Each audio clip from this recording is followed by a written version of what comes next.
آپ کو علم ہے کہ ہمارے خان پہ جو بیت رہی ہے، ان کی شریک حیات جس کے بارے میں خان نے انکشاف کیا کہ ان کو زہر دیا گیا ہے، اور بعد میں الیکٹرانک میڈیا پہ یہ کہا گیا کہ یہ زہر کا واویلا جھوٹا ہے۔ کل ہی خان سے ملاقات ہوئی اور خان نے کہا کہ جو ان کی بیوی کی حالت ہے وہ بتا رہے تھے کہ 100% ان کو زہر دیا گیا ہے، تو لہذا زہر بھی آپ نے دیا۔ خان کو، ان کی بیوی کو، ان کے رشتہ داروں کو ناجائز پابند سلاسل رکھا ہوا ہے۔ آپ سن لیں، 21 اپریل کے بعد پی ٹی آئی احتجاج کے لیے آ رہی ہے۔ پنجاب میں ہم احتجاج شروع کر رہے ہیں۔ کیا باجوڑ کے لوگوں پنجاب میں احتجاج میں ہمارا ساتھ دو گے؟ ہم پنجاب میں احتجاج کے لیے قریب جانے والے ہیں، اور اگر انہوں نے ہمارے ساتھ ظلم و جبر کیا تو میں پی ٹی آئی کی طرف سے واشگاف الفاظ میں اعلان کرتا ہوں کہ ہم اپنے احتجاج کے حق سے کسی بھی صورت میں دستبردار نہیں ہوں گے۔ آخری بات، 21 اپریل کو الیکشن میں خان کے ساتھ کھڑا ہونا ہے، پی ٹی آئی کے ساتھ کھڑا ہونا ہے۔ اس شہر پہ مریم بیوی کے لیے یہ شعر عرض کرتا ہوں، ادھر آ ستمگر ہنر آزمائیں، تو تیر آزما ہم جگر آزمائیں۔ نارو جواب رکھے، ٹول ادھرے گے پخپل سے، ٹول پخپل سے ادھرے گا، ادھر نارو جواب رکھے۔ زمونگا ٹول سیاست پہ دے ولاڑ دے کہ فارم 45 سے جو ٹھگی وکڑاو فارم 47 پہ تھرو دے زمنگا مینڈیٹ ہو پڑھو کہ نتیجے راشی دا الیکشن دے 21 اپریل پورا دے باجوڑ عمران خان ہوگاٹھ، کوٹ عمران خان ہوگاٹھ، ڈی آئی خان عمران خان ہوگاٹھ، لاہور عمران خان ہوگاٹھ، نو دا زمنگا کا خبرہ، زمنگا کا بیانیہ چمنگ ورطوائیو کہ 2/3 میجارٹی پاکستانیاں نو ووٹ خان تور کڑے دے، آگے گٹھا دا، آگے ونڈیکیشن دا، تاسو بخواڑے نا کہ 21 اپریل تا چھ نتیجے راځي، ستاسو شمله به اوچته ای چې وایي چې باجوړ عمران خان سره ودرېدل۔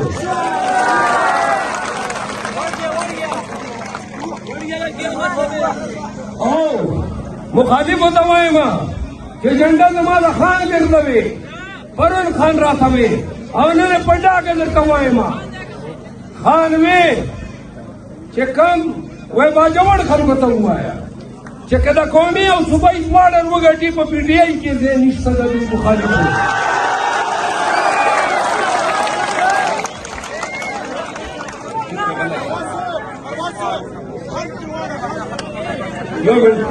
اوس واورئ،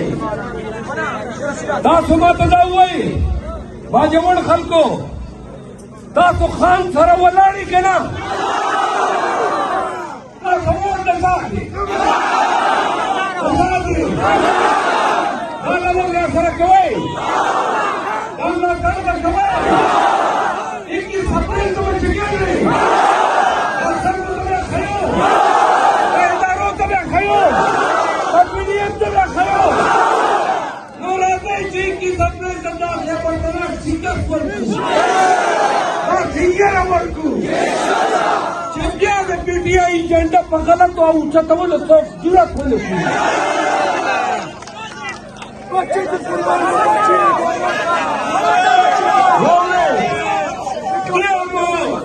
مینتونه درته وکړل، ډېر مو درته نارې وکړې،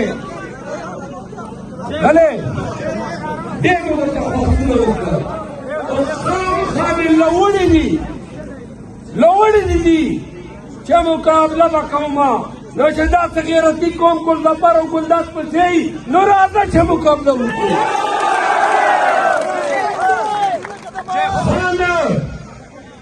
اته میاشتې کېږي چې د ګناه بندي ده او خان سترګې یو لسه یبا جوړیانو په خدای ذات قسم چې تاسو ته دي تاسو ته ګوري لګیا ده چې کی زپرې تبا آیا با جوړ به خان سره ودرېږي کله خان او واورئ ډېرې سختې ډېر تکلیفونه خان هم تېر کړل او ډېر موږ هم تېر کړل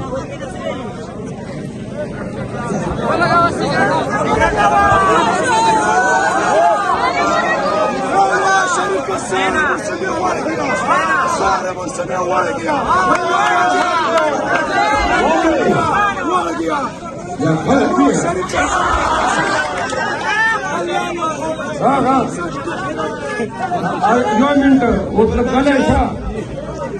دا خوله دې دومره خراب کړې ده مچ به درګډ شي داسې کومې سختې تکلیفونه مو تېر کړل واورئ په ګډه مو تېر دي هر څه یې راسره وکړل ډېر راوغورځېدل دا ریاست د ادارې دا حکومت ډېر سپک سپک حرکتونه یې وکړل خو د شاعر په ژبه یوه خبره ورته کومه چې د ظلمونو ستمونو دا ادوار دې یاد ساته د ظلمونو ستمونو دا ادوار دې یاد ساته چې په ما دې کوم تېر کړو دا ناثار دې یاد ساته متل د پښتنو دی د نر هر څه په بدل وي متل د پښتنو دی د نر هر څه په بدل وي که وار مې چېرته راغی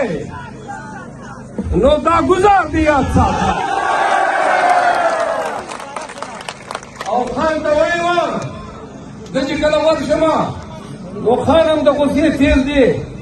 او موږ هم چې کوم دی په پزې مچ نه پرېږدو نو چې ورشمه نو خان سره زه خبرې کوو په یو شعر ورته ډالۍ کومه چې ما ستا په امامت کې نیت تړلې ما ستا په امامت کې نیت تړلې درپسې یم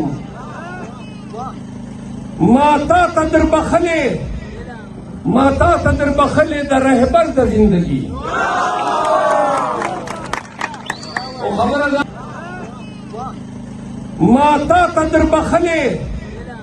ما تا ته در بخلې د رهبر د زندگی